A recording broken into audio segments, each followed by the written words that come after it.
Colorado rider Eli Tomac and Illinois-born Chase Sexton came into round 9 with only 5 points separating them in the 450 Motocross Championship. But Chase Sexton made a statement in Moto 1. He came from behind to get his teammate Ken Roczen for second, and then a decisive pass on Tomac for the lead. And he'd pull away from there. Momentum swinging back to the number 23. 450 Moto 2 from Unadilla. Next. And it's the final race of the day, the Lucas Oil Pro Motocross Championships, Parts Unlimited, Unadilla National from New Berlin, New York. Huge crowd on hand, a perfect day for racing. Jason Wygant joined by the 3-time national motocross champion, Jeff Emig. And this is going to be spectacular. Can Eli Tomac respond after Chase Sexton put it to everyone in the first moto? It's a little over an hour ago. We'll show it to you with the highlights. Now, what you're not going to see is Sexton early in this one. He did not get that good of a start. Battle was between the returning from injury, number 1, Dylan Ferrandis, fighting Ken Roczen. Roczen able to wrestle the lead away. Ken Roczen had won the last 4 motos here at this track. This was his place. Fastest qualifier. Everything was going his way until Tomac starts to apply the pressure, just rolls around the outside and takes the lead. And from there, you would think Tomac's going to hold it, but then Sexton started churning. 5th, 4th, 3rd, then 2nd as he gets around Roczen. Sexton was back probably as far as 10th or so off of the start and just methodically made his way through the pack. And Jason Anderson now going after Roczen for the number 3 position and executes that pass. He would finish in 3rd, and there's the move by Sexton at the top of the hill. Just would not be denied even by Eli Tomac, who's one of the best to ever do it. And Sexton would pull away from there, and he now has 2 moto wins in a row after Tomac had won 9 in a row before that. Yeah, and Sexton pulled away maybe about, 10 seconds by the finish? I mean, Tomac had no answer for the pace that Sexton was throwing down in Moto 1. Ferrandis in his first race this season, the defending champion back from a thumb injury, 4th. Dungey 5th, Roczen back to 6th. Plessinger, Marchbank, Savacci, Barsha. That is your top 10 of Moto 1. We'll take these results and combine them with the upcoming Moto 2 results. And that will be your overalls for the weekend at Unadilla. Big crowd on hand, and they're all wondering, can Chase Sexton do in Moto 2 what he did in Moto 1? We'll find. The 50th anniversary season of Pro Motocross is brought to you by Lucas Oil, keep that engine alive. General Tire, for whatever you do, General Tire delivers. And by Honda, celebrating 50 years of off-road dominance.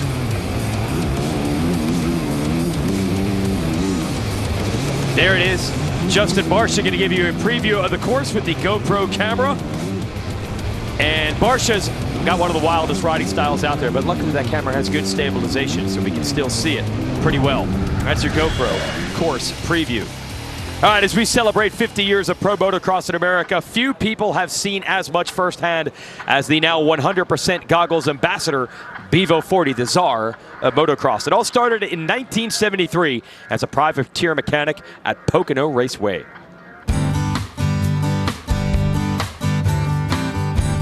Well, I remember that we came there.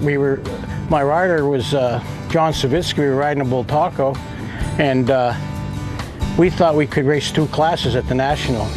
And they basically said to his son, this is like 45 minutes plus 2 laps. Nobody's going to race 2 classes. But that's what we did, and we were just a couple guys from the coal region that knew absolutely nothing about what we were doing, but we were winning races locally. Well, for the first 5 years, I was a privateer mechanic and basically worked for free. From there, I got a job with Yamaha Motors, which was a breakthrough because at that time, Keith McCarty and Bob Hanna were there, and Bob Hanna took on Savitsky as a friend, and Keith McCarty was my friend. So I was with Yamaha till 1982, and then I got into goggle business, and now 40 years later in the goggle business, I've been with 100% now 11 years, and it's been really a good ride. The goggles have become a very technical part and a very important part of the racer. I'm glad I'm with a company right now, 100%, that is basically owned by enthusiasts, And when we tell them what we need, they do it. So the last 11 years have been a great ride with 100%. I'm pretty fortunate. I've had a great support team with my wife, Helen, and my other children, Vinny, Angelo, and Francesca. We raised them at the races, had a motorhome, and had a lot of hospitality. And by the end of 2 or 3 years, everyone would come to the race and say, "Is Helen here?" So, I mean, it's been good. I'm happy that I can say that I've worked 50 years and never felt like I've had a job.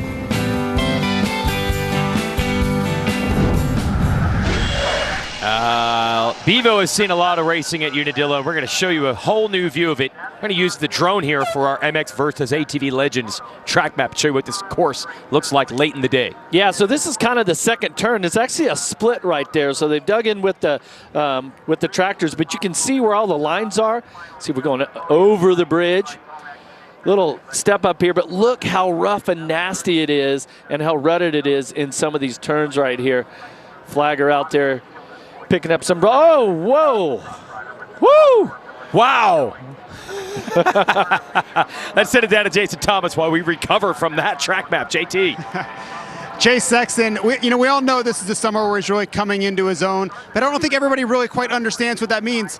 He's not your points leader, we get that, but this is the most amount of points that any rider has ever scored to this point of the season and not been your points leader. So win or lose, if he wins a championship or not, this is really a historic season that he's undertaking here. It is, and he did it straight up against Eli Tomac in 2 motos in a row, which is an historic accomplishment for any rider. What do you need to do to get it done again, Jeff Emmett? Give us the KTM keys to the moto. Yeah, so the smooth throttle control is going to be really important. Sexton, it just looked like he was so mellow and so easy that first moto. And then, of course, look for the emerging lines. The track, it just keeps changing constantly. And you'd think with it being a little more hard-packed that it wouldn't, but it's totally, this track has surprised me so much today. And remember, the track workers have gone out and fixed a few sections here and there, so some of those new lines will pop up throughout the moto. Mechanics move away. We are ready for our second and final 450 moto of the day. Sexton took the moto win. Tomac second, Anderson third. Be a fight for the overall win here as the Fly Racing 30-second card goes up. Sexton did not get the good start in the first moto and was still able to win it. See if he can replicate that kind of ride here. That's why I left it off my keys to the race. Don't need it anymore. Yeah, Starts don't need it. Don't need it. Okay, so here we go. I'll tell you, it'll feel a lot better if it's not eating roost, though, the entire time. The roost here hurts. On the 450, trust me, I want this whole shot. Here we go.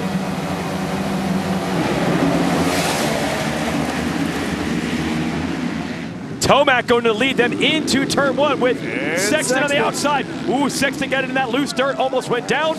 Justin Barsha, I believe, in the number 2 spot. But motosport.com whole shot goes to Tomac. Aaron Plessinger right there. So it's Barsha, Plessinger, Sexton with Tomac in the lead. And I think Anderson working down the inside of the green Kawasaki. Beta Motorcycles drone shot as we hit gravity cavity. Up and out.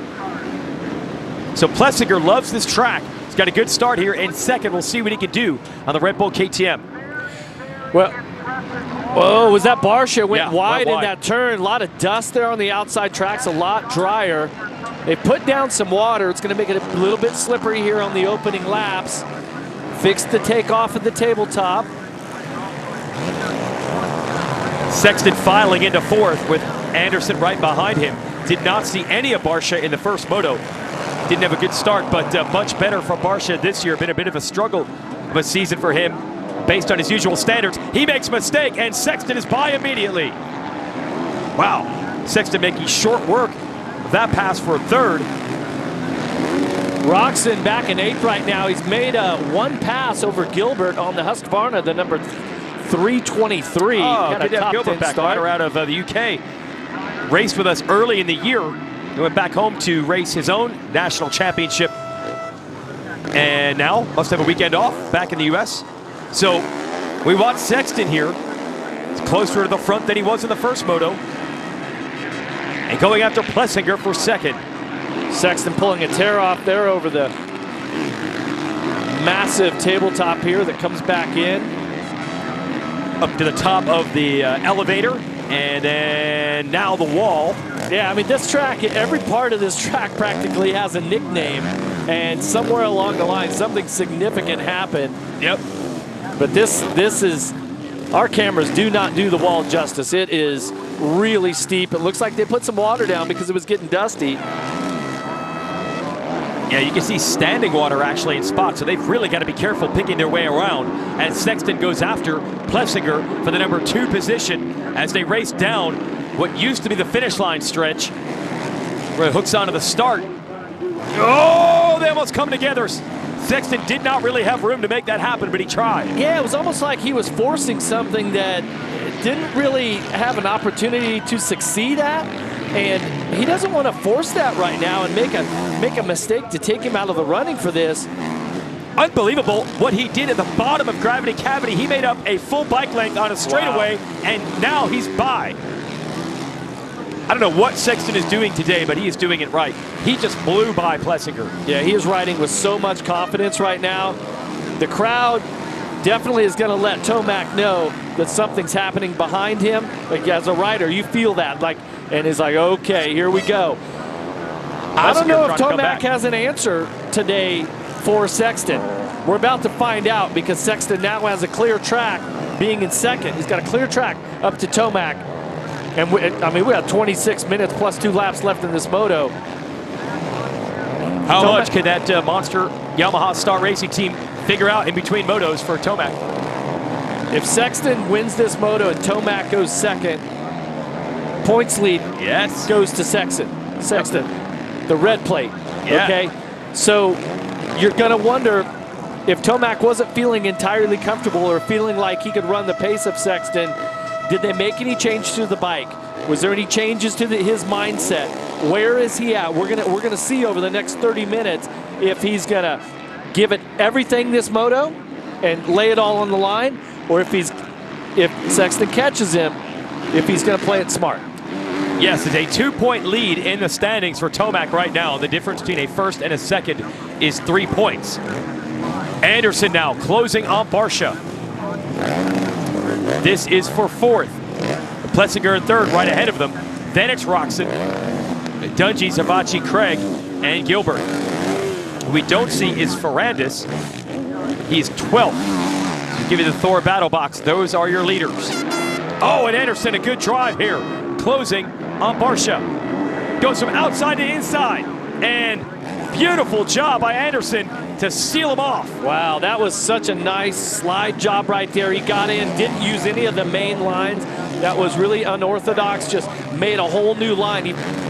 Probably his instincts were telling him that turn, everything's pushing too wide.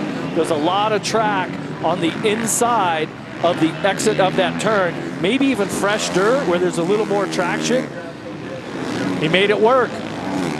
Big leap out of Gravity Cavity. Here comes Anderson now to close on Plessinger. And Anderson on the podium in our last race, on the podium in our last moto earlier today. Anderson do it again. Yeah, Anderson's got such a unique style. He's got this, when he's feeling it, when he's feeling good, he's got this like attack mode that he goes into. He hangs off the side of the bike a lot. He kind of crouches down. Way different, totally different technique than, let's say, Chase Sexton. They look completely different on the bike to me. But also when he gets comfortable, I mean, he's an animal on that. But he's just always kind of hanging off the side of the bike to me, you know? That's just his style. He makes it work. Yeah, when Anderson's going, you would think it's impossible for anyone to beat him because he looks fast. Yeah. Because it looks like he's going all out. Now, yes, the more smooth style, those guys can go the same speed. Yeah. But there's no doubt of the effort when Anderson's really got it going. And Plessinger is going to have to deal with that right now. This would be for the number 3 position. Up ahead, Sexton, I believe it was 2.4 seconds at one juncture. It's now 2.1. So he's starting to close on Tomac just a little bit. Plessinger putting in some good laps right now. Last time around, the lap times were 2:19s. Plessinger at 2:21, Anderson at 2:20. Tomac would have the overall today with a tiebreaker if it ends like this, 1-2, 2-1. But that's a massive if. You have to feel that the battle will be coming soon, as Sexton's not just going to settle for the number 2 spot here. Plessinger looking to throw down. Yeah, he looks a lot better here. Big flick of the bike there as he goes over that tabletop. And Plessinger says this track and the upcoming Ironman National 2 weeks from now are his 2 favorite tracks. So he's still confident he can get his year on track. I think Anderson lost some time. Oh, no, there he is.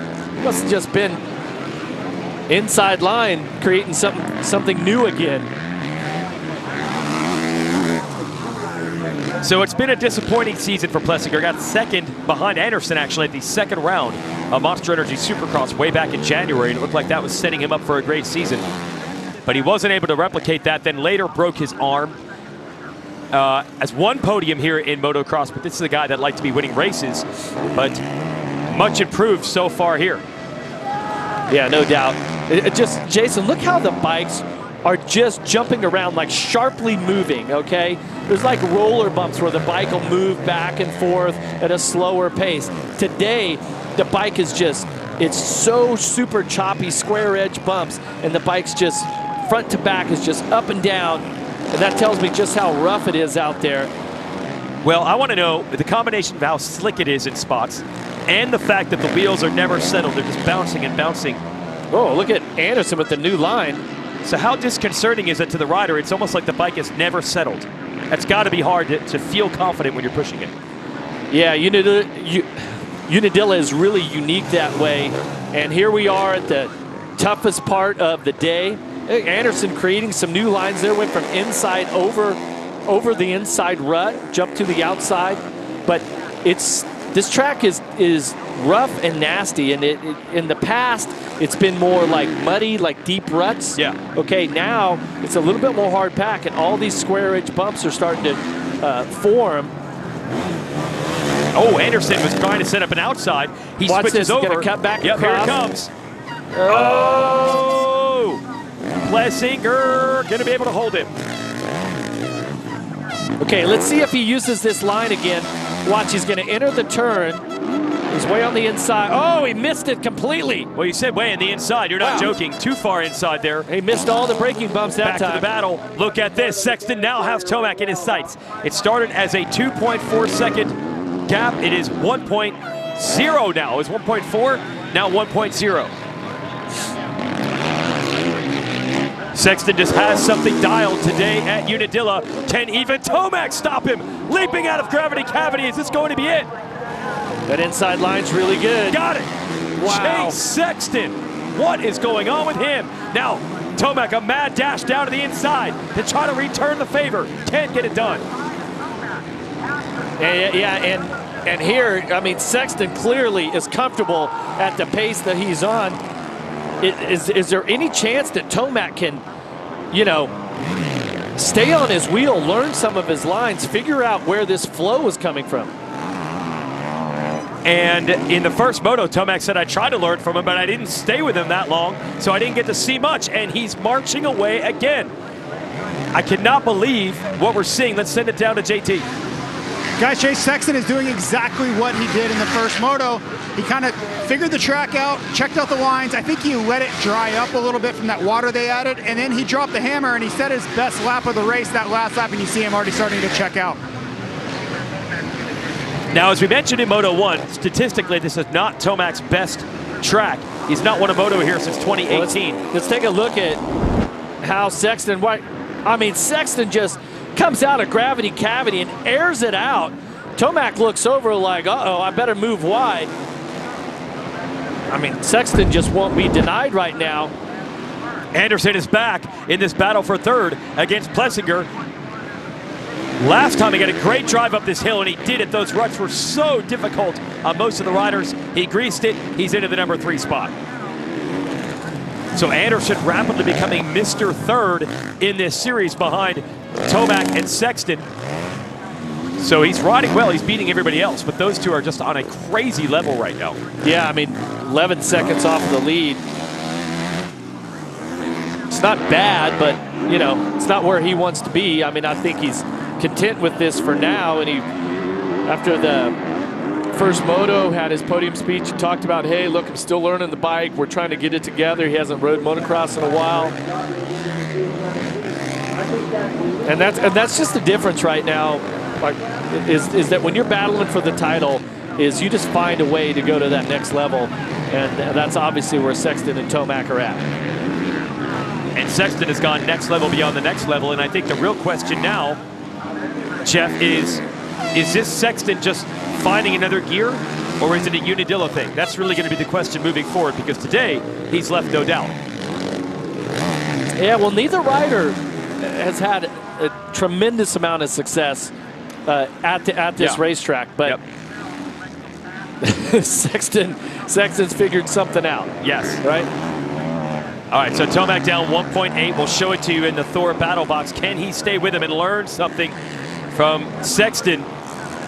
He's keeping it closer this time than he did in Moto 1. You got to give him the three-time champ credit for that. Hanging in there, looking to keep some pressure on. Yeah, well, in the first Moto, okay, you can take the second. If you win the second Moto, you can still win the overall. You also have the ability to go back to the rig, make some changes to the bike, sort of regroup, watch, talk to your advisors and coaches and everybody. But now there's no third Moto, so this is it. So now you leave it all out there. First Moto, okay, need to make some changes. There's no changes after this, right? So now is when you really have to let it hang out. And Tomac's finding a way to do that. He is. He's closing, I think. Yeah, he's got it down to 0.8. So it was about a second and a half. Now it's half of that. And this is where the real mental battle comes in. Because now Sexton thinks, okay, blew him away the first Moto. I'll go out and do it again.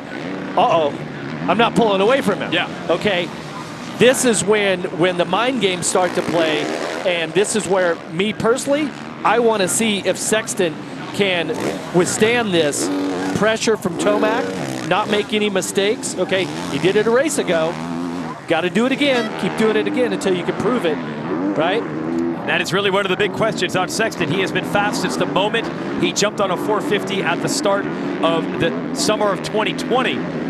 But the mistakes have proven costly. He's cleaned that up tremendously this year. Finished first or second in every moto this year except one. So watch this battle, by the way. You've got Barcia and Roczen, and I believe Dungey in this fight. That is for 5th, 6th, and 7th. And you notice there on that Thor battle box on the right, I'm really focused on the lines that Tomac is taking. For the most part, he's now just following in Sexton's lines. Also, coming out of the gravity cavity and some of these other jumps, much more aggressive, airing it out, okay? Putting that extra effort. And the further you jump, the harder you land, the more energy it takes, the more strength it takes it out of you. Maybe a quarter of a second faster, but it's also harder to do, okay? So this is this type of moto where you're looking at two of the best in the world, and they're gonna try to leave it all out there right now. Long way to go, only halfway through this moto, 15 minutes remain. In 15 minutes, you could save 15% or more on your insurance with a quick call to Geico. And this is so critical right now. Little secret, I did. You did it? Yeah. It'll save you some money. It saved me some money. Hey, I'm not a liar, okay? Yep. So here we go with a sky shot. And Tomac, yeah, this is a lot closer than it was an hour ago in Moto 1. Can he keep it that way? Following those lines, but can he match his pace and his flow, okay? And how much energy is he putting out? Where only Eli really knows if he's on the edge or not. Like, how safely is he doing this? And you start to get into that risk factor, like, there's the dangle I was talking about in Moto 1. He's got the leg out behind him going up the hill, which is not really what you would coach, but he makes it work for his unique style. Oh, he's digging right now. Eli Tomac is not going to go down here at Unadilla in Moto 2 without a fight. And as they do that, they start to do what they've done the last couple of weeks, march away from everyone else. They now have 17 seconds on Anderson. Wow. Then you saw that big battle. Plessinger, Barcia, Roczen, Dungey are all close. That is 4th through 7th. And look, Tomac a little quicker than Sexton last time around. What do you see there, Jason Thomas?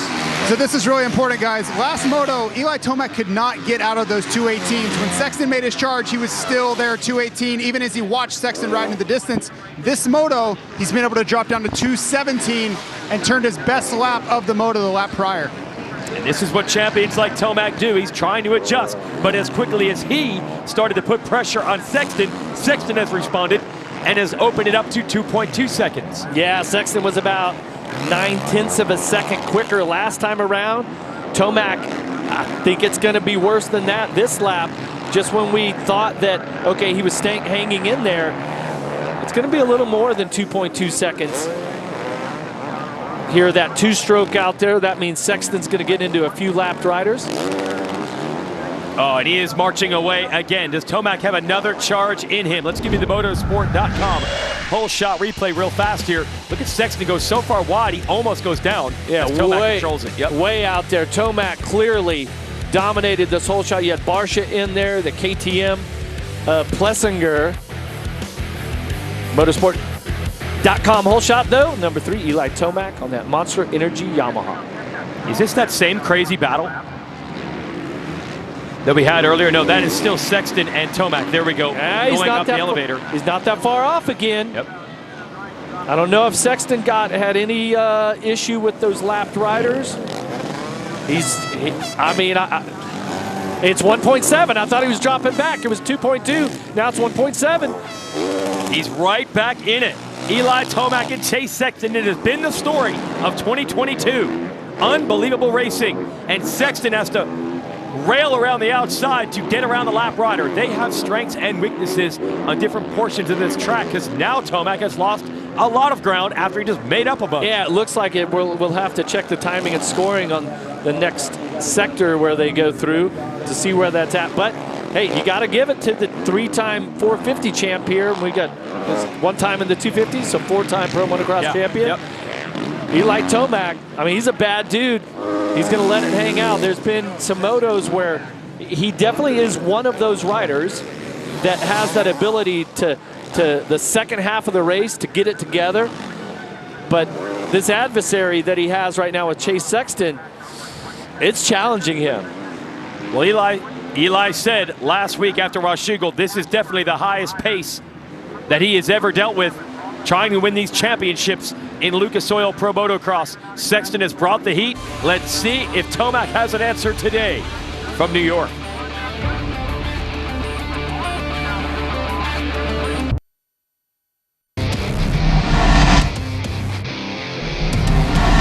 The 50th anniversary season of Pro Motocross is brought to you by Geico. 15 minutes could save you 15% or more on motorcycle insurance. Motosport.com. Make your next ride your best ride. And by Monster Energy. Unleash the beast.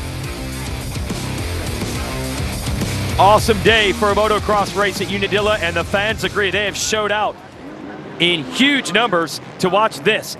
The never-ending battle between Chase Sexton and Eli Tomac. But today it has gone in the Honda riders' corner. Sexton has caught and passed Tomac in both motos. Little mistake, quickly checks the gap over his shoulder. Yeah, feet off the pegs and just looks back like no big deal, kind of roll with it. I mean, he definitely has a rhythm and a flow here today that is unmatched by anyone. I mean, even Eli Tomac, which it's like you never say that, you know? Exactly. Especially this year when he had that run of nine straight motos in a row. Yeah. And Sexton has taken that and managed to turn it back. Well, and even through 9 straight motos of not winning, somewhere along the line, Sexton found a way to still score pretty good points and kept himself in the title hunt.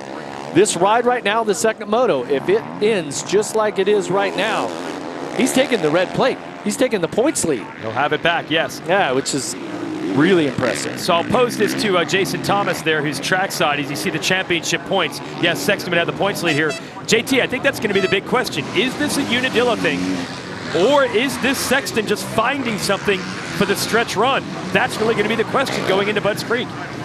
Well, I think it could be both, guys. I don't think this is Eli Tomac's favorite track. I think that's putting it mildly. But I also think every time that Chase Sexton does this, he's gaining confidence. He's gaining momentum, and it's going to make it a little bit easier each time. And don't forget, this series, the finale, is at Fox Raceway, where Chase Sexton has been absolutely lights out.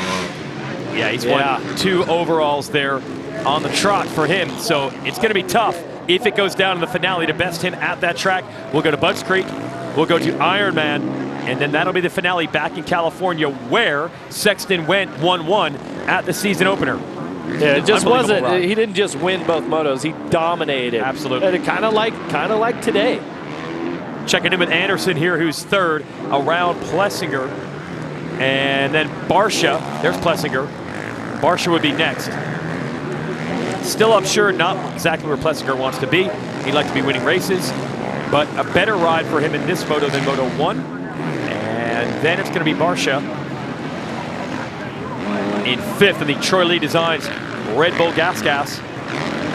Just hasn't quite been there for Barsha at the normal level this year outdoors, and a really solid Monster Energy Supercross campaign. But here Lucas Oil Pro Motocross started the year off the pace, and we saw him start to get it back at mid-season.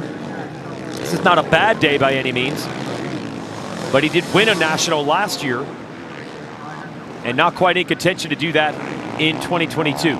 Then you see Roczen and Dungey. Roczen and Dungey starting to hook it up pretty consistently in these motos, and they're battling right now behind the 51. Yeah, I mean, how many great battles have Dungey and Roczen had throughout their career? Epic won down to the finish in the same championship. Was that 2014? 2014-ish. Yep. Well, we have another one right now. Look at this. Dungey's all over Roczen. And this has been the trouble with Roczen, the latter half of the motos. Let's see if Dungey can make it his way around. Dungey. That's the long way. Yeah. No berm out there. He got out there and like, uh-oh. Nothing to bank off of over here. I have to turn eventually, right? Yeah, and he gets right back on Roczen here. Oh, and that ruse coming up through there. It's races like this. I go, yeah, I'm glad I'm retired right now at this point. I did my time. Okay, we head to the sky shot. Lap traffic still all over.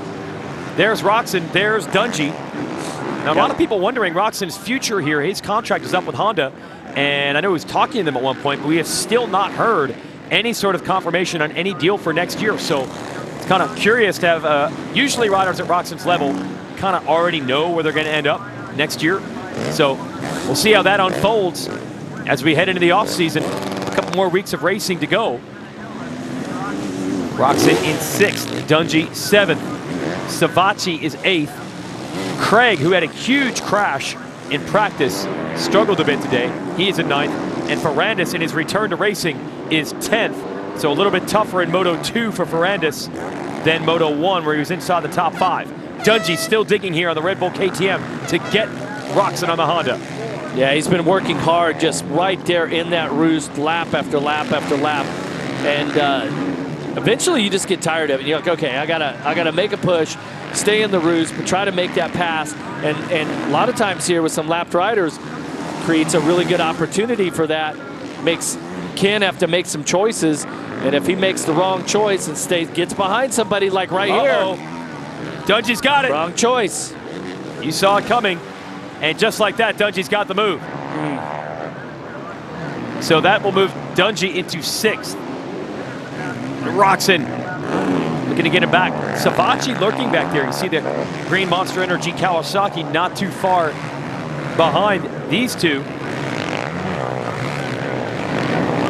Getting a little bit dark here in some of these sections. Sun's starting to set, creating a little shadowed area there as you get down close to the trees.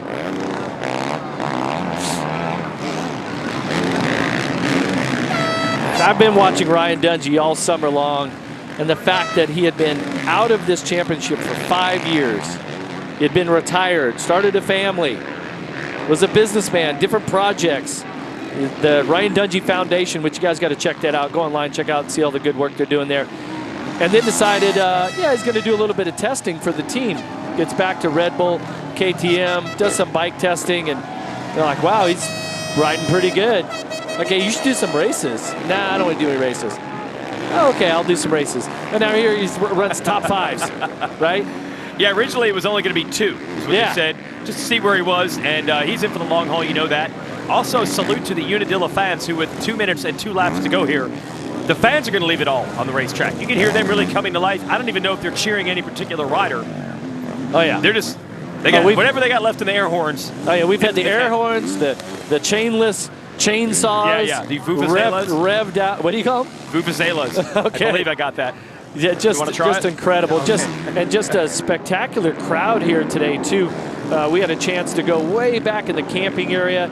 Just unbelievable support here. Just a beautiful farm here in upstate, and you just think back to the vision that this founder, Ward Robinson, had for this piece of land when he first rode his motorcycles through it years ago, decades ago. So, yeah, we lost Ward spectacle at 85 years old earlier this week. So obviously it's been tough on the Robinson family to put this event together, while also mourning the loss of their father, who carved a real legacy of this sport. Maybe the most historic track in all of American motocross. It was here in the late 60s, which is essentially when the sport started here, and then held huge international races when those were the biggest races in the sport. And that was called the old Trans AMA series in the fall. Epic battles between legends like Bob Hanna and Roger DeCoster. And that's the cool thing about Unadilla, yourself included, Jeff Emmett. You can pretty much find a photo of every rider who's ever been a big name in this sport carving laps at this track, because it had such an international flair, but also the Americans would come through here as well. Yeah, world champions, national champions, Motocross of Nations champions. You all had to ride this soil and deal with what Unadilla and Mother Nature sometimes can dish out. Savatgy putting on a great run here, the monster Kawasaki. He has caught Roczen. This would be for 7th. God, you gotta wonder. I mean, Roczen was your fast qualifier, but this summer, he just, late in these motos, he just doesn't have it. Yeah, and I think it's an illness thing that caught him off in Washougal. Got to wonder if that's a problem here, and that's really been the story at Roczen for years now. Some sort of illness or weakness, not injuries per se, not the typical sprained ankle or bad wrist per se. Yeah. It has been his health, and he has tried everything. He spent off seasons going back to Europe, working with the folks at Red Bull back there in Austria, try to figure it out. When he's on, he's on. But then there's other days like this where he's fast. But late in these motos, it is tough for the 94. And he's clinging to this 7th place position ahead of Savatgy. Yeah, barely. I mean, Savachy's putting on such a good ride right now. A really tremendous effort. And, he knows it's Ken Roczen up there. 2-time champion in this class, former world motocross champion. Looks like Roczen might have gained a couple of bike links right there, but Savatgy just laying it all on the line here with 2 to go. Yeah, but a nice summer for Savatgy. He used to be part of that Kawasaki team. Then his position with 2 to go was taken up by Adam Cianciarulo, but Adam is out for the summer with a torn ACL. Savatgy tore his ACL too, but he rushed back for a shot to get back with his old team and motorcycle. Now, we should have Adam actually with us in the booth upcoming round of this series, as he's back on the motorcycle right now. Ferrandis is 10th in his comeback from injury. Malcolm Stewart is 16th in his first motocross race since 2014. And this year he was supposed to race the entire series, but he got hurt, twisted the knee in Supercross. Said he's been riding for about 6 weeks. Yeah, and we didn't see on our MAV TV coverage what happened to Malcolm Stewart. I did catch the picture on social media that was not favorable. No, big crash. His feet were higher than his head, and the bike was sideways and all that. So return back from Malcolm Stewart hasn't gone exactly as planned. Yeah, 16th right now. We talked to him this morning, and he's like, yeah, I've been riding for 6 weeks, but racing is going to be a totally different deal. He's well aware that it wasn't going to come back overnight for the very popular Malcolm Stewart, but that's the cool thing about these guys, him, Dean Wilson, Ferrandis coming back now. They've got 8 motos to build on before the season is over. Well, here it is, event points as they run. That is our overall finish. It's going to be a perfect score. 50. 2 moto wins, 2 25-point scores, 50 points for Sexton. I mean, everybody was talking about Sexton after winning Washougal the last round and overcoming the challenges by Tomac and beating Tomac. Beat Tomac. He beat him heads up, right? 1 lap to go here at Unadilla, but now he's gone past Tomac. Oh, yeah. Again, and not just the last race was close. He held him off. Yeah. We're at 17 seconds. I forget what the first moto was, but it was a lot. Yes. I mean, this is a total dominance by Chase Sexton here in HRC Honda. And, I mean, he's made, what, 2 mistakes maybe? Other than that, have been absolutely perfect rides on a racing surface and a track that has given us some incredible highlights, or lowlights as I like to call them. Chase has given us the highlights. The rest of the riders, unfortunately, have given us a ton of lowlights. This is a tough track. The main battle is with the track here, not the other riders on the track. Sexton has just dominated it. What's interesting was, in his younger days, Sexton was fast, he was solid, but I don't think people 7 or 8 years ago were saying this is the next big star of this sport. But there was an interesting side note to that Sexton from Illinois stayed there, and he would not ride during the winter. And the hope was that when it was time to turn pro, he'd be fresher. He wouldn't be burned out on riding, and he could make a bigger jump. Yeah, he's celebrating now. And I talked to him about that at Redbud a couple of weeks ago, and he's like, I think it might have been, looking back now, my dad's master plan. Peak when it mattered. And I think a lot of people knew this kid had talent, but this kind of talent, this kind of speed, to be able to go one-on-one with the greats, and he is on the verge right now. Even if he does not get it done for the title this year, he has staked his claim for the future as the guy to beat. But he doesn't want to wait and be the guy of the future. He wants to be the guy of right now. Yeah, and it's the fashion in which he rides the bike and wins these races. Pure skill and talent, performance of the motorcycle, everything's working together. Like this looked like a pretty easy win. I mean, I hate to use that term so loosely. Right. But they're never easy. We know that. Yeah. Yep. But if it's not just grinding it out and barely pulling it off, if he can do this, you can duplicate this week after week. And that is the question going into the final 3 rounds. Has Chase Sexton figured something out that no one can top? He dominates Unadilla. And Matt Burkina, the 2-stroke, fist bumps with him over the line. And Sexton is feeling it right now. He knows how critical this is for the title, confidence, momentum, you name it. He's got it right now. Yeah, and Honda and Chase Sexton have just taken the points lead away from Eli Tomac. Those comments don't get said very much, No. And Tomac, look, it's probably going to be Tomac's last run in Lucas Oil Pro Motocross, but he's still riding as well now as we've ever seen him go. Mm-hmm. And Sexton is answering against that type of challenge. And he is pumped. Oh, yeah. Yeah, and right, he comes in, as you mentioned, down 5 points. He gained 6 today, so he will take the red plate into Budds Creek.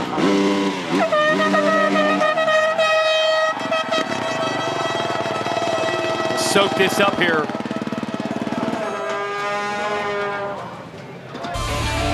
Chase Sexton, absolutely the man today at Unadilla.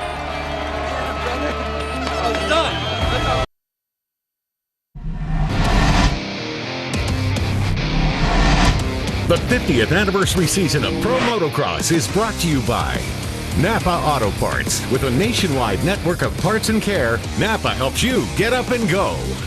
Honda, celebrating 50 years of off-road dominance. And by Lucas Oil. Keep that engine alive.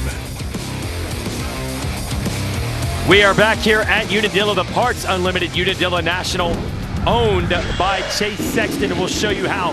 Lucas Oil race recap. Eli Tomac grabs the motosport.com hole shot.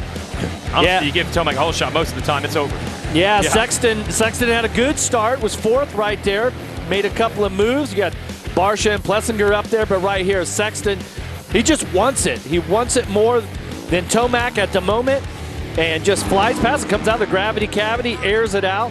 Now, Tomac fought back a little more in this moto than he did in Moto 1. He stayed closer for longer, but in the final couple of minutes, he got away. So we shift the tension back to this battle. Look at this charge by Plessinger. He was battling it out with Anderson. This is for the number 3 spot. Yeah, Anderson has really solidified that he's the 3rd best guy out there right now. And you're on the podium. That's not bad. It's not bad.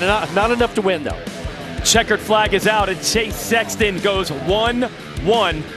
Very similar Moto 1 to Moto 2. Tomac will go 2-2 in the day, and Anderson 3-3. So, yeah, there's your proof of the 3rd best guy right now. Plessinger, a solid moto in 4th. It's a big battle there of Barsha, Dungey, Roxon, Savacci. Craig and Ferrandis in his first race of the year ends up 10th. Let's go to the podium. Chase Sexton, you can't draw it up much better than that. Heck of a day. You win the overall, you go 1-1, you get the red plate back. I don't know what else you could do possibly good today other than that. Other than qualify fastest, I mean, it was an awesome day. Struggled in qualifying, but made some good bike changes, and man, I felt awesome out there today. These running conditions really suit my style, and I knew that coming in, I needed to capitalize here, and I feel like we did that. We did as best we could, and you know what, these fans are unbelievable. One of the biggest turnouts all year, and I'm just stoked on how today went. My team's been awesome, and I just couldn't be happier. I'm just ready to battle this thing to the end and have some fun with it.